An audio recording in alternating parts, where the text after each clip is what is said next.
So in today's chapter we are going to see introduction to waves, which is the most important chapter of class 8. इस chapter में हम देखेंगे the types of waves and their properties and all about the sound, how is traveled and all of the things. So let's start. So here is a question is everyone mind, how does your voice travel from your mouth to your friends ear when you are having a conversation? आखिरकार जो हम आवाज़ हम जो निकालते हैं वो दूसरे तक कैसे पहुंचती है while having a conversation or talking. सो हमारी जो वॉइस है वो क्रिएट्स होती है by sound waves which are vibration जो ट्रैवल करती है थ्रू द एयर. उन्हें एक मीडियम चाहिए होता है ट्रैवल करने के लिए, तो वो थ्रू द एयर ट्रैवल करती हैं. जब भी हम बोलते हैं हमारी वोकल कॉर्ड्स वाइब्रेट करती है और साउंड वेव्स प्रोड्यूस करती हैं, ठीक है, जो एयर के थ्रू मूव करती है through compression and rarefaction and दूसरे तक पहुंचती हैं. These sound waves reach your friends ear causing their ear drums to vibrate. जब ये साउंड उन तक पहुंचेंगे उनके ईयर ड्रम वाइब्रेट होंगे, उन्हें ब्रेन तुरंत सिग्नल पहुंचाएगा कि आपको कुछ सुनाई दे रहा है एंड देन वो रिस्पॉन्ड करेंगे. तो कुछ भी चीज़ इस दुनिया में खाली नहीं है, एवरीथिंग हैज़ फिल्ड अप. तो इसलिए हमारे बीच में एयर भी है. तो साउंड हमेशा एक मीडियम के थ्रू ट्रैवल करती है. वो मीडियम क्या है हमारा एयर. तो इस तरीके से जब आपकी कॉन्वर्सेशन होती है तो जो आपकी आवाज़ है दूसरे तक ऐसे पहुंचती है, ठीक है. Now you can take the screenshot of this part and then we will move ahead. So I guess you all have taken up the screenshot. तो in today's chapter we are going to do first thing is हम distinguish करेंगे characteristic of waves and the feature of. दो type की waves होती है, एक longitudinal transversal wave कैसी होती है वो सब हम यहाँ पे देखेंगे. टर्म एम्पलीट्यूड वेवलेंथ फ्रिक्वेंसी सब समझेंगे, आइडेंटिफाई करेंगे थ्रू वेव डायग्राम्स, ठीक है. वेलोसिटी क्या होती है, फ्रिक्वेंसी, वेवलेंथ देखेंगे, इसे डिस्क्राइब करेंगे थ्रू डायग्राम्स. और इलेक्ट्रोमैग्नेटिक वेव्स देखेंगे, प्रॉपर्टीज़ एंड कंपोनेंट्स देखेंगे, चैप्टर समरी देखेंगे. And then at last there is a worksheet which we can try to fill up. बीच में हम लर्निंग रिकैप्स भी देखेंगे. तो बेसिकली टोटल पूरा चैप्टर होने वाला है about the sound and the energy. Okay तो अब हम यहाँ पे देखते हैं वेव्स. वेव्स क्या होती है, waves are disturbances that carry energy from one place to another. Waves को हमें लहर, ठीक है, जो कि एनर्जी कैरी करती है एक प्लेस से दूसरे प्लेस में. दो टाइप की वेव्स होती है, एक होती है मैकेनिकल, एक इलेक्ट्रोमैग्नेटिक, जो आपकी अर्थ में आएंगी ही आएंगी. मैकेनिकल वेव्स होती है हमारे sound waves that require a medium यानी particles to travel through sound water, इस तरीके से. तो यानी कि मैकेनिकल वेव ऐसी साउंड वेव्स है हमारी जो मीडियम के थ्रू ट्रैवल करती है, लाइक एयर या वाटर के थ्रू ट्रैवल करके ही दूसरे तक आपको आवाज़ पहुंचेगी, ठीक है. इन्हें हम मैकेनिकल वेव्स बोलते हैं. तो यहाँ पे मीडियम का मतलब है थ्रू पार्टिकल्स. तो साउंड और वाटर वेव्स हमारे एग्जांपल हो गए मैकेनिकल वेव्स की, ठीक है. अब हम देखते हैं इलेक्ट्रोमैग्नेटिक वेव्स. इन्हें कोई मीडियम की ज़रूरत नहीं होती है ट्रैवल करने के लिए, ये वैक्यूम के थ्रू ट्रैवल करती है. They don't require a medium to travel. कोई भी एयर वाटर कुछ नहीं चाहिए होता, they travel through a vacuum, ठीक है. जैसे विजिबल लाइट या रेडियो वेव्स, गामा रेज, ये कुछ एग्जाम्पल है हमारे इलेक्ट्रोमैग्नेटिक वेव्स के. तो दो टाइप की है मैकेनिकल, जिन्हें तो कुछ मीडियम चाहिए, जैसे कि साउंड वेव्स या फिर हमारी वाटर वेव्स हो गई. वाटर वेव्स हमारी एक वाटर मीडियम के थ्रू ट्रैवल करेगी और साउंड वेव्स एयर के थ्रू ट्रैवल करेगी. अभी एग्जांपल देखा पहले.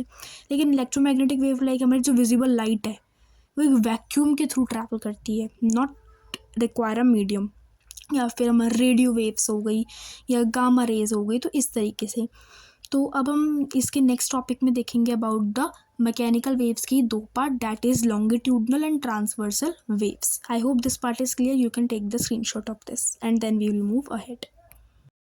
सो ओके अब हम देखेंगे मैकेनिकल वेव का first part which is longitudinal waves, ठीक है. तो यहाँ पे अगर हम देखो कॉर्नर में, mechanical waves are generally categorised into two main type. एक होता है लॉन्गिट्यूडनल और एक ट्रांसवर्स वेव्स. तो अब पहले हम देखेंगे लॉन्गिट्यूडनल वेव. तो जो वाइब्रेशन अकर होती है parallel to the direction the wave travel, ठीक है. तो यानी कि vibrations occur parallel to the direction the wave travel, जिस डायरेक्शन में वेव ट्रैवल कर रही है उसके जस्ट पैरेलल में जो वाइब्रेशन अकर होंगी डैट वाज लॉन्गिट्यूडनल वेव्स, ठीक है. इसमें कंप्रेशन और रेयरफ्रैक्शन होता है जब ये मीडियम के थ्रू मूव करती है साउंड एनर्जी. तो लाइक यहाँ अगर आपको फिगर दिखेगी तो ये जो डायरेक्शन ऑफ वाइब्रेशन और direction of wave propagation to travel मतलब, ठीक है. तो यहाँ से हमारी जो वाइब्रेशन पड़ रही है और यहाँ से क्या हमारे एयर का या कोई भी एक हमारा जो वेव है उसका प्रोपगेशन हो रहा है. तो जहाँ से हमारी वाइब्रेशन हो रही है वहाँ पे कंप्रेशन हो रहा है, ठीक है. यानी कि यहाँ पे कंप्रेस हो रहा है वो पार्ट, तभी तो वाइब्रेशन साउंड प्रोड्यूस हो रही है. लेकिन जो हमारा पार्ट जहाँ पे वेव प्रोपगेशन हो रहा है, यहाँ पे वेव ट्रैवल कर रही है, उधर क्या रेयर फ्रैक्शन हो रहा है. ओके ओके, तो अभी हम यहाँ पे देखते हैं आगे लॉन्गिट्यूडनल वेव का। अ sound wave is a longitudinal wave. हमें पता है कि जो साउंड वेव है वो भी क्या होती है, एक लॉन्गिट्यूडनल वेव ही होती है। It is produce when the air surrounding a vibrating object also vibrate. जब प्रोड्यूस होती है जब एक वाइब्रेटिंग ऑब्जेक्ट के अराउंड सराउंड जो एयर है वो भी वाइब्रेट हो।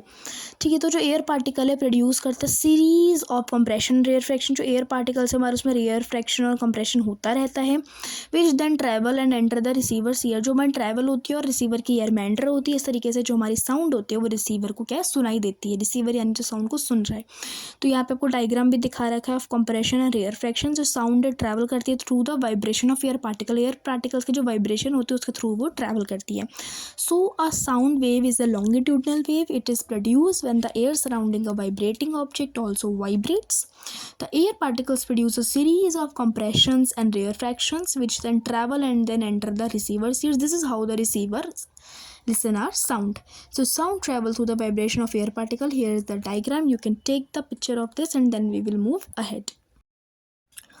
तो अब हम देखेंगे ट्रांसवर्स वेव्स, मैकेनिकल वेव का दूसरा पार्ट। ठीक है, इसमें जो एनर्जी सिर्फ ट्रांसफ़र होती है पार्टिकल नहीं, through the medium energy transfer होगी, लाइक गामा रेज या फिर हमारी जो रेडियो वेव्स हो जाती हैं। ठीक है, अब क्या ट्रांसवर्स वेव में जो हमारी जो वाइब्रेशन होती है वो राइट एंगल पे अकर होती है to the wave's direction. Wave की डायरेक्शन में राइट एंगल पे वाइब्रेशन अकर होगी, नॉट लाइक द लॉन्गिट्यूडनल। तो अब यहाँ पे डायग्राम दिखाऊंगी तो दोनों में आप डिफरेंस कर सकते हो। वहाँ पे कंप्रेशन हो रहा था एक साइड जहाँ से वाइब्रेशन हो रही थी और दूसरी वेवलेंथ वाली साइड से रिफ्रैक्शन। ठीक है, लेकिन यहाँ पे अगर हम देखेंगे तो दोनों बिल्कुल राइट एंगल पे हमारी वाइब्रेशन अकर होगी। ठीक है, now let's more know to about this.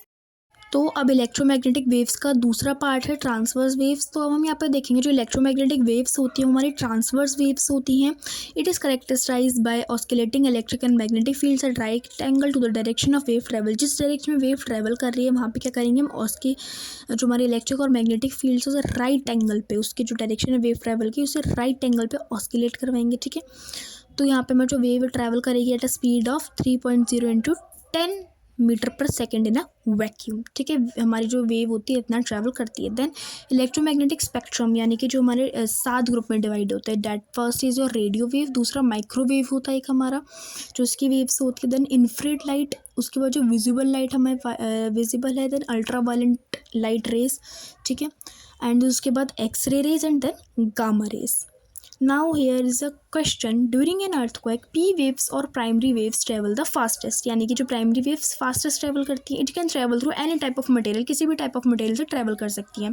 ठीक है, through any compression rare fractions through the medium। तो ये किस टाइप की waves है P waves? मैकेनिकल वेव, ये इलेक्ट्रोमैग्नेटिक वेव, लॉन्गिट्यूडनल वेव या फिर अगेन योर ट्रांसवर्स वेव्स। तो इसका हम आंसर देखेंगे तो that was of your mechanical wave. How? Because जो हमारी प्राइमरी वेव्स हैं are mechanical wave. How? No because they require a medium, कोई सा भी मीडियम, चाहे सॉलिड हो, लिक्विड हो, गैस हो, नहीं कोई सा मीडियम ट्रैवल करने के लिए यानी प्रोपगेट करने के लिए चाहिए ही चाहिए। सिंस इसमें काफ़ी सारे रेयर फ्रैक्शन कंप्रेशन भी होते हैं, जो वाइब्रेशन इस पार्टिकल के मीडियम के थ्रू जाते हैं, इन्हें कोई ना कोई मीडियम चाहिए होता है। And the vibration of the particle in the medium is the same direction as wave propagation का। इन दोनों का जो डायरेक्शन है वो भी एकदम सेम होता है, जितने उसमें मीडियम मतलब वाइब्रेशन हो रहा है पार्टिकल का और जो हमारी वेव प्रोपगेशन हो रही है, ये दोनों का ही जो हमारा डायरेक्शन डैट वाज सेम। ठीक है, तो हम कह सकते हैं कि जो हमारी पी वेव्स है आर द मैकेनिकल वेव्स। और अगर मैकेनिकल वेव में कौन सी कैटेगरी में आती है तो ये आती है लॉन्गिट्यूडनल वेव्स में। Since longitudinal is not in the option तो mechanical waves is the correct answer. Here is the answer key, you can take the screenshot of this. Now we can see the parts of the wave. जो सबसे पहला आता है हमारा crest. ठीक है, जो हमारा एकदम पीक होता है, हाईएस्ट पॉइंट होता है ऑफ अ वेव जैसे डायग्राम में है। देन आता है हमारा रेस्ट या मिडल पोजीशन। ठीक है, ये हमारी अनडिस्टर्ब पोजीशन होती है of the particle if they don't vibrate. अगर ये वाइब्रेट नहीं करते तो दिस पोजीशन रिमेन अनडिस्टर्ब्ड, बिल्कुल जो बीच ही होती है। देन हमारा आता है ट्रफ। ट्रस्ट एकदम हाईएस्ट पीक है, एकदम हाईएस्ट पॉइंट है किसी भी वेव का। और जो ट्रफ है बिल्कुल हमारा होता है lowest point of the wave. और देन हमारा डायरेक्शन ऑफ वेव प्रोपगेशन, यहाँ पे आपको डायरेक्शन दे रखी है जहाँ से हमारी वेव क्या है प्रोपगेट करती है। तो there is a crust, trough और बीच में होता है रेस्ट जो हमारा अनडिस्टर्ब रहता है if the particles can't vibrate. You can also take the image of this diagram. ये डायग्राम हमारा बनाने को भी आ सकता है। अब हम देखेंगे एम्पलीट्यूड। तो वेव का अगर हम पार्ट देखें तो पहला है एम्पलीट्यूड, ठीक है, यानी डायरेक्शन। तो जो हमारा वेव की हाइट बेसिकली, यहाँ पे क्रस्ट है, ट्रफ है, बीच में रेस्ट है, इस तरीके से एरो है। ये क्या बता रहा है आपको, ये एम्पलीट्यूड है, यानी कि वेव की हाइट कितनी है, maximum disturbance. But is amplitude, it is a maximum disturbance from the crust of the wave from its rest position. उसकी रेस्ट पोजिशन है और क्रस्ट तक उसमें कितनी मैक्सिमम डिस्टर्बेंस हो रही है, वो होती है हमारी वेव की हाइट, विच इज़ एम्पलीट्यूड, ठीक है। तो जो हमारी यूनिट होती है एम्पलीट्यूड की, ये मीटर में होती है, एंड एम्पलीट्यूड हमारा कैपिटल ए से डिनोट होता है, यानी कि एम्पलीट्यूड यानी कि वेव की हाइट कितनी, यानी कितनी ऊंची आवाज़ है, कितनी नीची आवाज़ है, ठीक है। तो जो मैक्सिमम डिस्टर्बेंस होते हैं ना from the crust, from its rest position to the crust, ये उसके बीच की जो एकदम मैक्सिमम हाइट होती है वेव की height, it is called amplitude, okay. उसके बाद आ जाए वेव की लेंथ कितनी है। अब ये तो हमने देखा एम्पलीट्यूड कितनी वेव की हाइट है, अब हम यहाँ पे वेव की लेंथ देखेंगे, ठीक है। It is a set distance that represent the full cycle of a wave. तो ये हमारा सेट डिस्टेंस जो हमारा रिप्रेजेंट करता है वेव की फुल साइकिल को, ठीक है। ये हमारा मेजर होता है crust to crust, trough to trough, ठीक है। 2 कॉन्सिक्यूटिव पॉइंट्स है वेव साइकिल में। तो हमारा जो यूनिट है वेव लेंथ की, वो क्या होता है हमारे मीटर्स, ठीक है। एंड जो ग्रीक लेटर है वो है लैम्बडा। इसमें हमारी जो यूनिट होती है वेव लेंथ की lambda, which is metres. Lambda is a Greek word. तो यानी वो तो हमने देखा वेव की हाइट, विच इज़ एम्पलीट्यूड। अब यहाँ पे जो एक क्रस्ट का पॉइंट है, एक क्रस्ट का पॉइंट है, ठीक है। तो इस क्रस्ट से उस क्रस्ट के बीच का जितना डिस्टेंस है वो हमारी वेव लेंथ है। सिमिलरली नीचे ये एक ट्रफ का पॉइंट है, and this is the trough point. इस ट्रफ से उस ट्रफ का जितनी वेव लेंथ है, सॉरी जितना डिस्टेंस है, that is your wavelength. तो ये हमारे बिल्कुल crust to crust, trough to trough हमारी मेजर की जाती है, ठीक है, which shows a full cycle of your wave. Then हम फ्रिक्वेंसी की बात करें, ये होती है कितनी वेव्स हमारी पास हो रही हैं पर सेकेंड की, यानी कि number of waves passing a specific point पर सेकेंड। स्पेसिफिक पॉइंट में हमारी कितनी नंबर ऑफ वेव्स पास हो रही है पर सेकेंड, उसकी फ्रिक्वेंसी है, ठीक है। जैसे कि हमारी आपको दोनों दे रखे हैं, लो फ्रिक्वेंसी, हाई फ्रिक्वेंसी, ठीक है। जो यूनिट हो ऐसे दोनों की डायग्राम्स दे रखे हैं। देन जो हमारी यूनिट होती है फ्रिक्वेंसी की होती है हमारी हर्ट्स, ठीक है, कैपिटल एच एंड स्मॉल जी, जो हमारे इक्वल होता है एक साइकिल पर सेकेंड, ठीक है, 1 पर सेकेंड तक। तो हमारे यहाँ पे लो फ्रिक्वेंसी भी आपको दे रखी है, and there is your high frequency. तो दोनों में आपको डिफरेंस नज़र आ रहा होगा दोनों की वेवलेंथ्स में, ठीक है। जो लो फ्रिक्वेंसी उसकी वेवलेंथ काफ़ी ज़्यादा है, एम्पलीट्यूड काफ़ी है, लेकिन जो हमारी हाई फ्रिक्वेंसी उसकी वेवलेंथ और एम्पलीट्यूड दोनों ही क्या है हमारा, कम है, ओके। तो हमने वेव्स के पार्ट देख लिया। अब जो लॉन्गिट्यूडनल वेव्स होती हैं ऑल्सो एग्जिबिट वेवलेंथ और एम्पलीट्यूड इनका भी होता है, ठीक है। जितना क्लोजर हमारे पार्टिकल्स होंगे in the area of compression, उतना ही हमारा ज़्यादा क्या होगा, हमारा एम्पलीट्यूड होगा। The closer the particles are in the area of compression, the greater the amplitude. इतना ही हमारा क्या, जितने हमारे पार्टिकल्स क्लोज होंगे in the area of compression, उतना हमारा एम्पलीट्यूड क्या हाई होगा, जैसे कि आपने पहले वाले में देखा था। और अगर एम्पलीट्यूड या वेवलेंथ में थोड़ा सा भी डिफरेंस, हमारी लो फ्रिक्वेंसी चली जाती है वो, ठीक है। अब क्या यहाँ पे जो हमारी हाई और लो फ्रिक्वेंसी, हमने एक और चीज़ देखी थी। हाई फ्रिक्वेंसी में क्या है, पर सेकेंड ज़्यादा वेव्स ट्रैवल कर रही थी, और लो में कम ट्रैवल कर रही थी पर सेकेंड, ठीक है। अब वेवलेंथ यानी डिस्टेंस जो होता है 2 कंसेक्यूटिव पॉइंट के बीच का, यानी कि कंप्रेशन और रेयरफैक्शन के बीच का, ठीक है। तो लॉन्गिट्यूडनल वेव्स भी एग्जिबिट करती है वेवलेंथ और एम्पलीट्यूड को। क्लियर है। अब यहाँ पे अपने डायग्राम के थ्रू भी देख सकते हो, कंप्रेशन एंड रेयरफैक्शन वेवलेंथ हो गया, यहाँ पे पूरी 1 वेवलेंथ है, okay. Similarly there is one more question, आपको 2 वेव्स को कंपेयर करना है in terms of frequency, wavelength और एम्पलीट्यूड के टर्म्स में, ठीक है, पार्ट ए और पार्ट इन बी को। अब फ्रीक्वेंसी, वेवलेंथ और एम्पलीट्यूड के टर्म्स में अगर हम इन दोनों को कंपेयर करेंगे, तो व्हाट विल द आंसर। सो अगर हम इन दोनों का एम्पलीट्यूड देखें, तो इन दोनों का जो एम्पलीट्यूड है दैट वाज सेम। अगर रेस्ट से हम इसे क्रेस्ट तक देखें, ठीक है, जो हमारा रेस्ट पॉइंट है उसका अगर हम क्रेस्ट तक देखें, तो इन दोनों का जो एम्पलीट्यूड है वो हमारा क्या है, सेम है। Now in the terms of frequency और वेवलेंथ में इससे हम क्या करेंगे, डिस्टिंग्विश, लेकिन जो इन दोनों का एम्पलीट्यूड है दोनों फ्रिक्वेंसीज का आर सेम, ठीक है। अब क्या है, जो पहले वाले की लॉन्गर वेवलेंथ है, अगर आप देखो तो वेवलेंथ के लॉन्ग है क्योंकि पार्टिकल्स हमारे क्लोजर नहीं है। दूसरे वाले की शॉर्ट वेवलेंथ है। पहले की फ्रिक्वेंसी भी लो होगी, ठीक है, क्योंकि हमारे पर सेकंड में इतनी कम वेव्स ट्रैवल कर रही है, इतने वेवलेंथ के स्पेस है, क्योंकि पार्टिकल्स क्लोज नहीं है। लेकिन दूसरे में हायर फ्रिक्वेंसी, क्योंकि पर सेकंड में ज़्यादातर जो हमारी वेव्स है वो ट्रैवल कर रही है, क्योंकि इनका जो वेवलेंथ है वो हमारी शॉर्ट है, इनकी लेंथ ज़्यादा नहीं है, तो ये पर सेकेंड में कम पर सेकंड में ज़्यादा वेव्स ट्रैवल कर रही है, लेकिन पहले में लेंथ ज़्यादा है। लेकिन तो हम देखेंगे जो एम्पलीट्यूड है दोनों का ही सेम है, ठीक है। पहले वाले में सेम एम्पलीट्यूड एज बी, दूसरे वाले में सेम एम्पलीट्यूड एज ए। अब हम देखेंगे वेलोसिटी ऑफ अ वेव। तो वेव स्पीड और velocity is defined as a distance of wave travel per second. तो वेलोसिटी यानी फ्रिक्वेंसी था कि number of waves travelling in per second, इसमें है कि कितनी डिस्टेंस से वेव ट्रेवल कर रही है पर second, that was your velocity या वेव स्पीड। ठीक है, अब हम इसे क्या कर सकते हैं, जो यूनिट होती है फॉर वेव वेलोसिटी की होती है मीटर पर सेकेंड। ठीक है, हम इसे ऐसे भी डिफाइन कर सकते हैं, जो वेव स्पीड होती है वो as the rate at which energy transfer through a medium. ठीक है, वेव स्पीड यानी कि एट अ रेट जिसमें एनर्जी ट्रांसफर हो रही थ्रू अ मीडियम, यानी कितने रेट पे एनर्जी हमारे ट्रांसफर हो रही है थ्रू द मीडियम। लेकिन इसकी जो नॉर्मल है वो हम समझेंगे तो क्या है, फ्रिक्वेंसी का नंबर ऑफ वेव्स हमारे पर सेकेंड में कितनी ट्रेवल कर रही है, और इसमें डिस्टेंस क्या है, कितना है वेव का जो हमारे ट्रेवल कर रहा है पर सेकेंड में। ओके, और अगर हम इसका डायग्राम देखें तो स्लोअर वेव का, इसमें क्या है, स्लोअर वेव में कि हमारी लॉन्गर वेव लेंथ है, फ्रिक्वेंसी कम है। फास्टर वेव में कि हमारा जो वेव लेंथ शॉर्ट है लेकिन हायर फ्रिक्वेंसी। तो आपको दो तरीके के हमें मीडियम दे रखे हैं। ठीक है, तो इसको कहते हैं the velocity of a wave. तो वेव की वेलोसिटी एक्चुअल में कैलकुलेट कैसे होती है वो देखेंगे। जो वेलोसिटी होती है वेव की डिपेंड करती है ऑन द फ्रिक्वेंसी और वेवलेंथ पे। ठीक है, जब हम कैलकुलेट करेंगे वेव वेलोसिटी तो हम इस फॉर्मूला का यूज़ करेंगे, that was your wave velocity in metre per second is equal to frequency in hertz, यानी कितनी फ्रिक्वेंसी हर्ट्स में और हमारी वेवलेंथ इन मीटर, इंटू करेंगे वेवलेंथ इन मीटर। ठीक है, यानी वेवलेंथ और फ्रिक्वेंसी कितनी, दोनों को इंटू करेंगे तो हमारे पास क्या आ जाएगी, वेव की वेलोसिटी आ जाएगी। बिकॉज जो हमारे वेलोसिटी ऑफ वेव होता है क्या है बेसिकली, जो हमारी फ्रिक्वेंसी और वेवलेंथ इन दोनों का ही तो मिक्सचर होता है। ठीक है, तो इस तरीके से हमारी जो वेलोसिटी है वेव की हमारी इस तरीके से कैलकुलेट की जा सकती है। ठीक है, तो कैलकुलेटिंग वेलोसिटी ऑफ वेव हमें यहाँ पे पता चल गया। यहाँ पे सैम्पल प्रॉब्लम है, इससे हम देख लेते हैं। सैम्पल प्रॉब्लम फर्स्ट है, इस तरह के क्वेश्चंस आ सकते हैं क्लास 8 के पेपर में, तो must watch this. While at the beach observe that the wave hits he at the shore at a frequency of 0.5 waves पर सेकेंड। तो बीच में जब एक लड़का खड़ा था उसके जो पैर पे शी शोर्स आए, कितनी फ्रिक्वेंसी थी उनकी, 0.5 वेव पर सेकेंड। पर सेकेंड में 0.5 वेव्स ट्रैवल कर रही थी, उनकी फ्रिक्वेंसी इतनी थी। कितनी नंबर ऑफ वेव्स ट्रैवल कर रही थी पर सेकेंड में, 0.5 वेव्स। ये also estimated distance between the crust, उन दोनों के बीच का डिफरेंस था, यानी कि जो वेव लेंथ थी वो थी हमारी 2 मीटर। तो वेलोसिटी ऑफ वेव क्या रही होगी, इन दोनों को अगर हम इनटू कर देंगे तो हमारा इजीली आ जाएगा answer, that was your 1 metre per second. ठीक है, तो एक बार हम करके देख लेते हैं।